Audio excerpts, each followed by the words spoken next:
Swiss Air Force FA-18C Hornet that we'll be seeing later on. Maximum use of resources, it's got to go down well, isn't it? That's the way to run a mean Air Force in my book. Yeah, tremendous history in their own right, the Swiss, and not least here with this marvellous Cougar.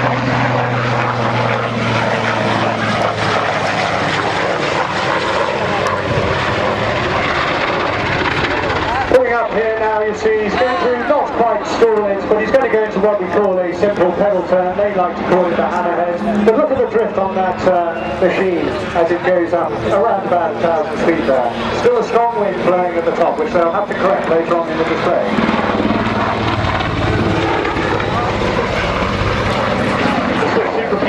Cougars.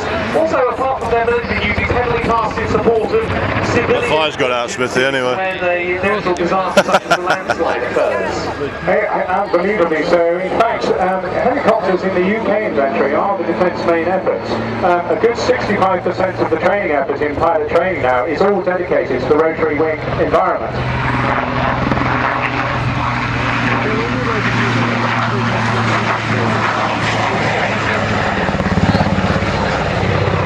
Just displaying its now maneuverability in a tight turn. Here we go, almost a maximum rate turn here. Not putting a great amount of G, I hasten to add, but probably feeling a little uncomfortable nonetheless.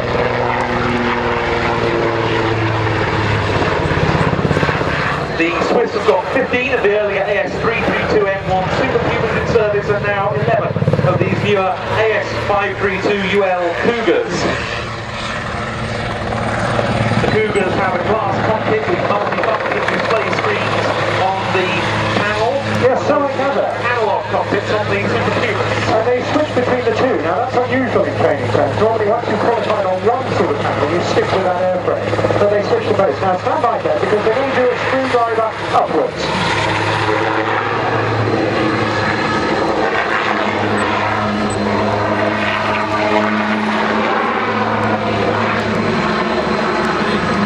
And you see there he's working very hard to correct that very strong wind as he goes through 500 feet, and doing very well indeed. Very difficult to maintain your point of reference as you do that. So now he'll dip it down, sticking the nose right down at the ground there, and all, yes, I'm sure the blood is running to their heads at the moment, but all perfectly under control. They will be going red in their head. Bo, the display pilot, earned his wings in the Swiss Air Force in 1999, having trained on the Alouette 3, the now prized Super Puma, the F-16 by any chance. I don't know, I can hear it yet. Coming to guide, he's about to come to Is it? Oh, Saab 105. Orange. Yeah. Lights on that. Well, a bit more of a smooth stop, I think, for me that was, but there we go, nonetheless, keeping it cool.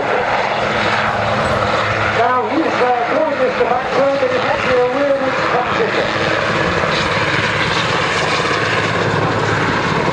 With Jerry in the cockpit, Captain Matthew Givingeli from Payam.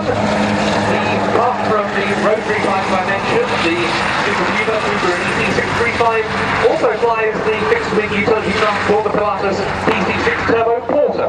Oh, I love that machine. You can really do wonders with it. I love it. You've got the size of a mountain, you know, your full power, just pointing upwards. Oh, look at this. Now he's pulled up backwards there, pointing it back to the ground, and coming back in now for what he calls another lazy 8.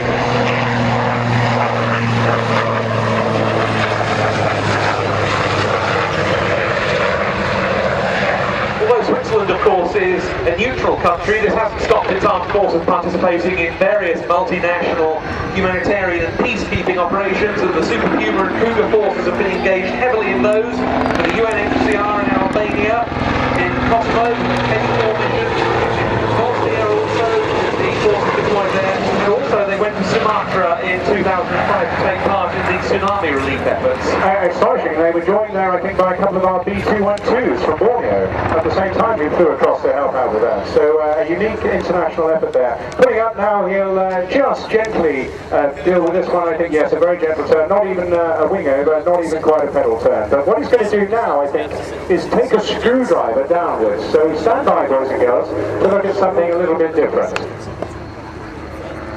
He's just taking his T's and P's now. The co-pilot will be ensuring that all the torques are matched. That's just wiggling around a couple of knobs really to ensuring all the temperatures and pressures Wiggling a couple of knobs. And checking the wind's position. Here we go now, the roller coaster downwards. This is the screwdriver.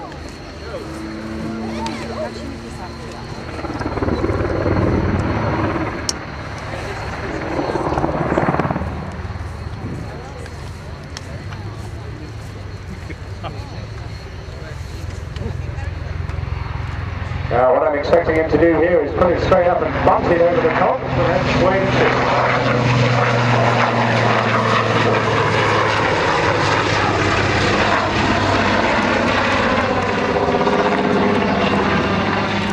This is very uncomfortable, holding it straight over the top now, pointing directly at the ground.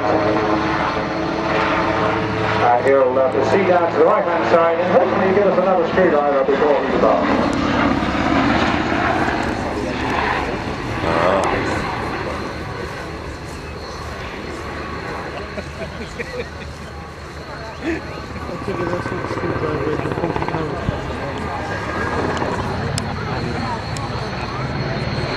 Quiet with training on helicopters. We're talking here about the differences between fast jets and the situational awareness and psychomotor ability you require.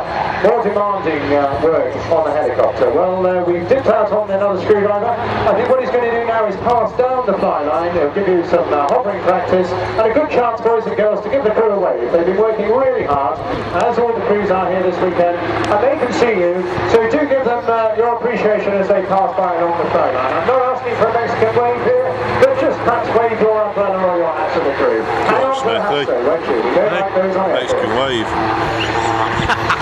And so, ladies and gentlemen, bringing to a conclusion the display from Major Jeremy Foe and Captain Matthew Gimmingelli from the Swiss Air Force Mexican wave, go on. Oh, he just went to front of the land. Cougar. And they're waving back to you, as you can see.